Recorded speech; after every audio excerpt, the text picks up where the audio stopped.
마태복음 23장 1절부터 39절까지 있는 말씀 한 절씩 교독합니다. 이에 예수께서 무리와 제자들에게 말씀하여 이르시되 서기관들과 바리새인들의 모세의 자리에 앉았으니 그러므로 무엇이든지 그들이 말하는 바는 행하고 지키되 그들이 하는 행위는 본받지 말라.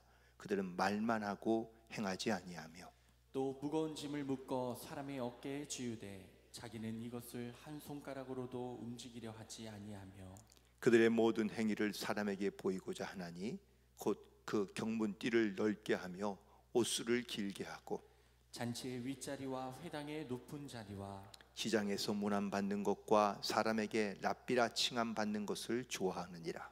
그러나 너희는 랍비라 칭함을 받지 말라. 너희 선생은 하나요 너희는 다 형제니라. 땅에 있는 자를 아버지라 하지 말라. 너희 아버지는 한 분이시니 곧 하늘에 계신 이시니라. 또한 지도자라 칭함을 받지 말라. 너희의 지도자는 한 분이시니 곧 그리스도시니라. 너희 중에 큰 자는 너희를 섬기는 자가 되어야 하리라.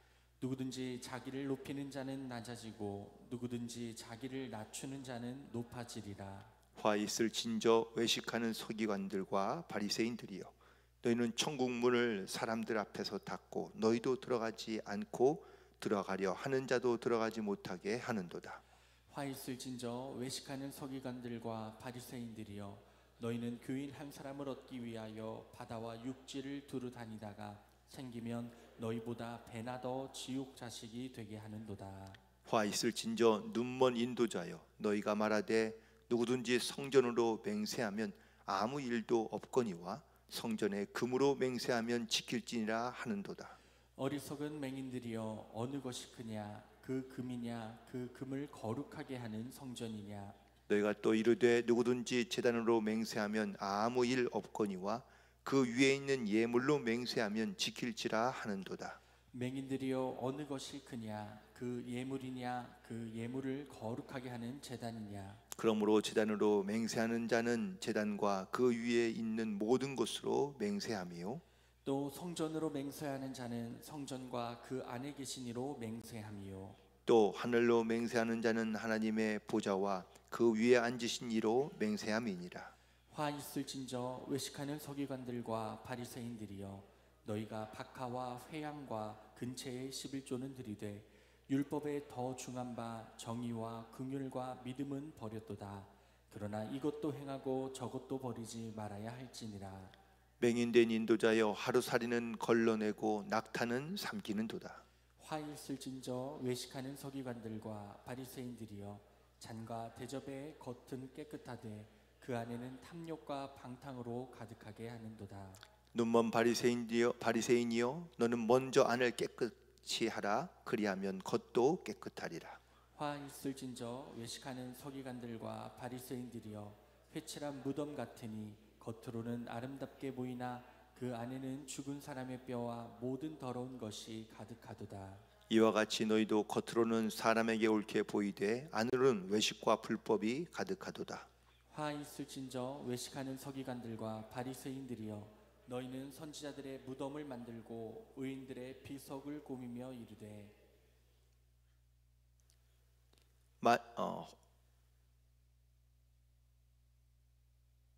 만일 우리가 조상 때에 있었더라. 30절입니다. 30절이요? 14절이 없어져서 그렇구나. 만일 우리가 조상 때에 있었더라면 우리는 그들이 선지자의 피를 흘리는 데 참여하지 아니하였으리라 하니, 그러면 너희가 선지자를 죽인 자의 자손임을 스스로 증명함이로다. 너희가 너희 조상의 분량을 채우라. 뱀들아, 독사의 새끼들아, 너희가 어떻게 지옥의 판결을 피하겠느냐? 그러므로 내가 너희에게 선지자들과 지혜 있는 자들과 서기관들을 보내매 너희가 그 중에서 더러는 죽이거나 십자가에 못 박고 그 중에서 더러는 너희 회당에서 채찍질하고 이 동네에서 저 동네로 따라다니며 박해하리라. 그러므로 의인 아벨의 피로부터 성전과 제단 사이에서 너희가 죽인 바가랴의 아들 사가랴의 피까지 땅 위에서 흘린 의로운 피가 다 너희에게 돌아가리라. 내가 진실로 너희에게 이르노니 이것이 다 이 세대에 돌아가리라. 예루살렘아, 예루살렘아, 선지자들을 죽이고 내게 파송된 자들을 돌로 치는 자여, 암탉이 그 새끼를 날개 아래에 모음같이 내가 내 자녀를 모으려 한 일이 몇 번이더냐. 그러나 너희가 원하지 아니하였도다. 보라, 너희 집이 황폐하여 버려진 바 되리라. 내가 너희에게 이르노니 이제부터 너희는 너희는 찬송하리로다. 찬송하리로다. 주의 이름으로 오시는 이여 할 때까지 나를 보지 못하리라 하시니라. 아멘. 기도하시겠습니다. 하나님 아버지, 오늘도 주님의 은혜를 구하며 하나님의 은혜 가운데 살기를 원하며 오늘 또한 주신 말씀 속에 살아가기를 원합니다. 하나님, 하나님의 말씀은 살아있으며 우리의 마음과 심령을 새롭게 하는 능력의 말씀이 하나님 우리의 모든 생각과 마음과 중심과 내 삶에 하나님 선포되고 나타내고 증거되게 역사하여 주옵소서. 주여, 주님 앞에 특별히 한 영혼을 놓고 기도하며 또한 그 영혼이 구원받기까지 주님께 회개하고 돌아오기까지 끝까지 사랑하시며 기다리고 계시는 그 주님의 은혜 안에 하나님 정말 우리가 품고 기도했던 모든 영혼들이 주께로 돌아오며 구원받는 놀라운 구원의 역사가 나타나고 하나님 이루어지게 하나님 인도하여 주옵소서. 주여, 오늘도 우리에게 주신 이 하루 거룩하며 분별되어 하나님의 뜻을 따라 살아갈 수 있는 승리한 하루가 되게 인도하여 주옵소서. 모든 걸 주께 맡기오며 예수님의 이름으로 기도드리옵나이다. 아멘. 오늘도 주님 안에서 승리하는 복된 하루가 되시기를 간절히 축원을 드립니다. 여행을 하다 보면 우리가 너무 많이 듣고 또한 뭐 사진으로 보고 또 기대를 가지고 가서 보면 사실 실망하는 경우들이 종종 있습니다. 들을 때에는 뭐 또 사진으로 볼 때에는 막 너무 아름답고 거창하고 대단할 것 같은데 근데 실제로 가면은 별거 아니면 실망감을 감추지 못할 때가 많이 있습니다. 또 반대의 경우도 있기도 하죠. 큰 기대하지 않았는데 가서 보니까 너무 아름답고 또한 뭐 웅장한 그런 모습에 마음에 감동이 되는 경우가 있습니다. 근데 여행만 그런 것이 아니라 사람도 마찬가지입니다. 사람도 사람을 깜짝깜짝 놀라게 하는 사람들이 종종 있습니다. 물론 긍정적인 측면에서 그 사람이 정말 우리에게 뭔가 새로운 모습을 보여주고 기대 이상의 모습을 보여주면 참 마음에 감동되고 기쁨도 되지만 반대의 경우 거기에는 혹은 또 겉으로는 정말 괜찮을 것 같은데 실제로는 그렇지 못한 경우를 볼 때 우리는 실망감을 감추지 못할 때가 많이 있는데 선량해 보이는 사람이 실제로는 범죄자이며 강도이고 살인자이며 겉으로는 아무렇지 않은 모습을 보이면서도 실제 그의 삶은 전혀 그렇지 않는 모습을 볼 때마다 충격에 빠지는 경우도 있기도 합니다. 우리 이런 사람들을 이중적인 그런 삶을 살고 있다라고 이렇게 얘기하는데 왜 요즘에 다중인격 아니면 겉과 속이 다른 그러한 사람들을 볼 때마다 이제는 좀 실망감을 넘어 때로는 두려움을 갖게 되는 경우도 있는 것을 볼 수 있습니다. 오늘 본문에 등장하고 있는 바리새인들이 오늘 예수님께 책망받는 말씀이 등장하는데 이들을 특징 짓는 단어가 바로 외식하는 자입니다. 겉으로는 율법을 잘 지키고 또한 하나님의 말씀대로 살아가는 것 같지만 실제로 그 안에는 악독과 그리고 또한 하나님을 향한 그런 신실한 마음이 없는 겉으로는 깨끗하지만 속으로는 탐욕과 방탕으로 가득한 그들을 책망하고 있는 말씀이 총 7번이나 등장하고 있습니다. 그런데 이 바리새인들을 책망하시는 말씀의 시작이 뭐죠? 화 있을진저. 화가 하나님의 진노와 하나님의 심판이 반드시 있다라는 말씀으로 오늘 이 바리새인들, 이중적인 그런 외식하는 바리새인들을 향하여 책망하는 말씀을 보고 계신데 볼 수 있는데 특별히 우리도 내 직분을 가지고 혹은 또 신앙생활을 하며 그리스도로 살아가고 있지만 실제 우리의 삶, 신앙과 내 삶의 모습을 돌이켜보면 이렇듯 외식하거나 아니면 이중적인 그러한 모습으로 살고 있는 것은 아닌지를 다시 한번 돌아보게 됩니다. 바리새인들은 사람들에게 경건한 삶을 그대로 살라고 가르치며 또한 그들도 역시 그 경건한 삶을 살기 위하여 노력했던 삶인 것은 분명합니다. 그들의 행위는, 특별히 그들의 구제 행위는 매우 구체적이고 그리고 또한 매우 자주 했는데, 구제는 당연히 좋은 것이지만 이 구제했던 목적이 중요합니다. 마태복음 6장의 2절에 보니까 그러므로 구제할 때 외식하는 자가 사람에게서 영광을 받으려고 회당과 거리에서 하는 것 같이 너희 앞에서 나팔을 불고, 그리고 진실로 이런 말을 하는 사람들에게는 내가 말하노니 자기 상을 이미 받았느니라 라고 예수님께서 말씀하십니다. 구제의 목적이 무엇입니까? 이웃을 사랑하고 그를 섬기려고 하는 것이 아니라 사람들에게 인정받고 칭찬받는 것을 목적으로 하고 있다라는 것이죠. 유대인들은 사람을 구제하는 것을 최고의 선으로 이렇게 생각합니다. 은밀한 구제는 모세보다 더 위대하다라고 이렇게 말할 정도로 이스라엘 백성들 가운데 이 은밀한 구제는 매우 칭찬받는 일이었다라고 말할 수 있습니다. 그런데 구제를 하지만 그 구제의 목적이 사람들에게 나타내며 사람들에게 인정받고 사람들에게 칭찬받은 목적으로 하고 있다라는 사실인 것이죠. 또한 이 외식하던 바리새인들과 서기관들은 사람들 앞에서 사람에게 보이려고 기도한다라는 겁니다. 많은 사람이 있는 앞에서 기도하는 이유가 뭘까요? 이렇게 내가 이렇게 기도하는 것처럼 너희들도 기도해야 한다, 혹은 자기가 기도하는 사람인 것을 자랑하기 위해서 사람들 앞에서 큰 거리에서 기도했다라는 겁니다. 사람들이 이런 그들의 모습을 볼 때 그들의 경건을 칭찬합니다. 하지만 그들은 사람에게 칭찬받으려고 기도하는 것이지 하나님께 기도하려 하는 것이 아니다라는 것이죠. 성경에 수많은 사건들과 일들 속에서 예수님과 부딪히는, 또한 예수님을 반대하고 심지어 예수님을 죽이려 했던 수많은 바리새인들과 또한 외식했던 서기관들의 모습을 보면 그의 모습과 이유가 분명하게 드러나고 있습니다.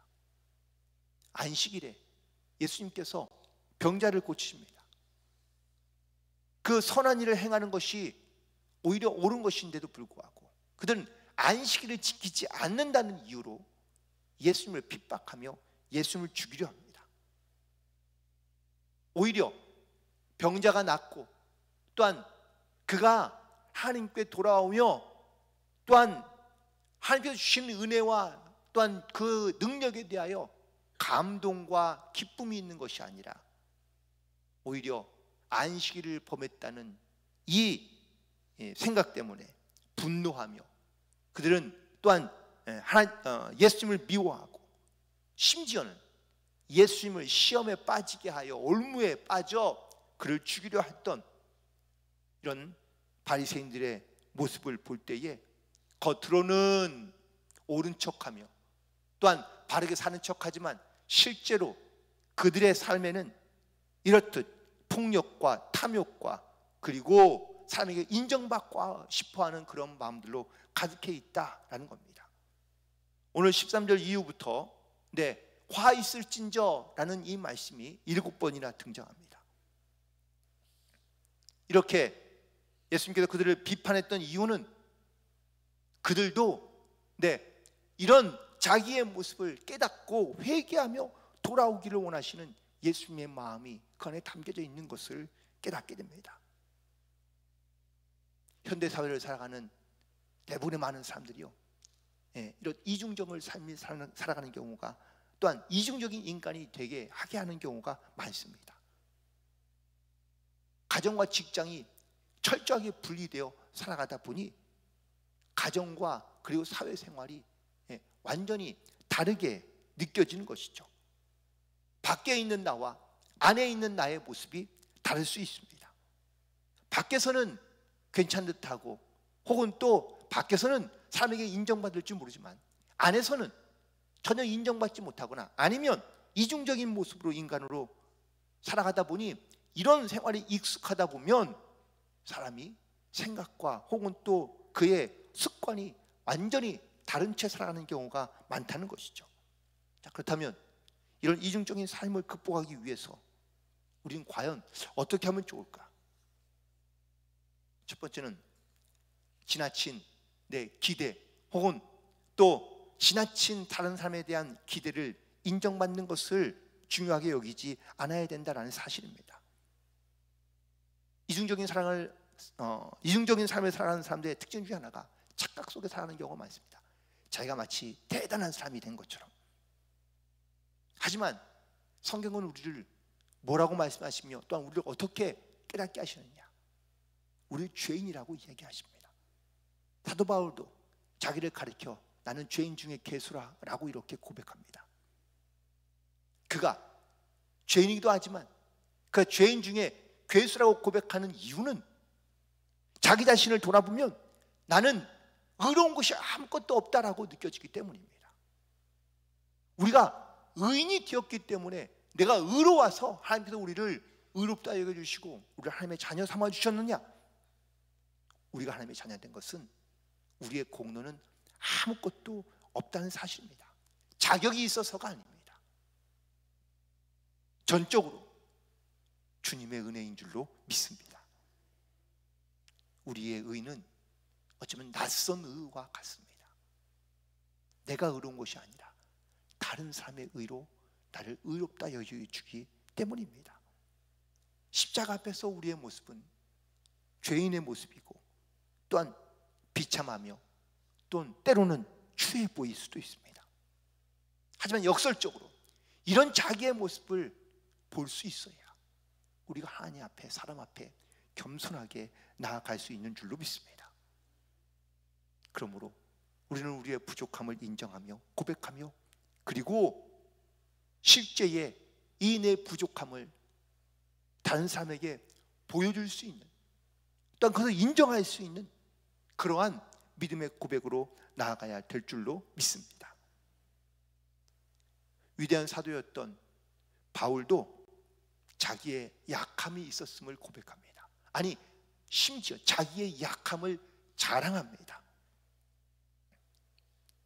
자기의 약함 때문에 하나님 앞에 간절히 기도했던 바울이었습니다.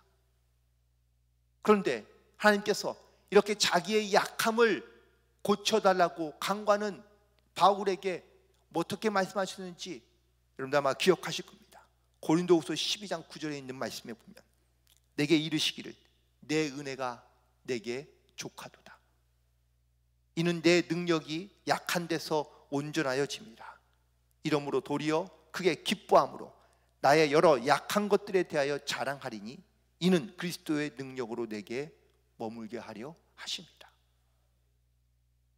우리의 약함이 주님의 능력이 머물게 하고 주님의 은혜가 나타나게 하고 하나님의 선하심이 우리 가운데 선포되게 해주신다는 사실을 사도 바울이 고백하고 있는 겁니다.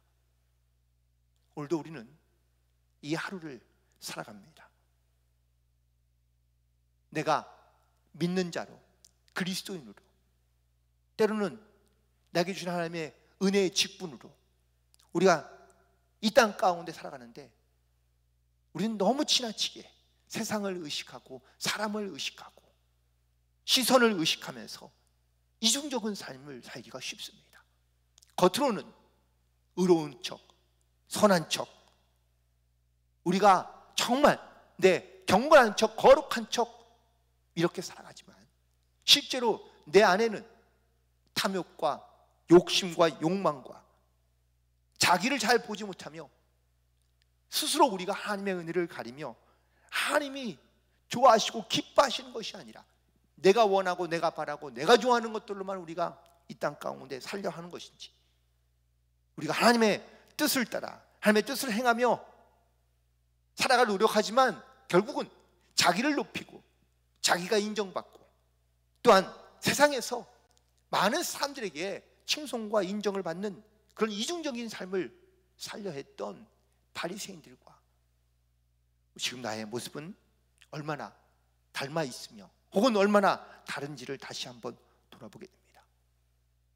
특별히 외식했던 바리새인들을 향하여 화 있을진저 말씀하신 예수님의 말씀이 다시 우리에게 찔림이 돼요.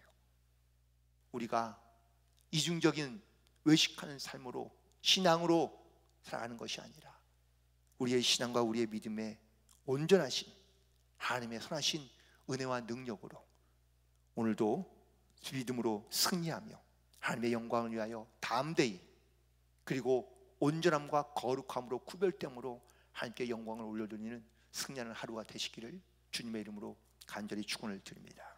기도하시겠습니다. 하나님 아버지,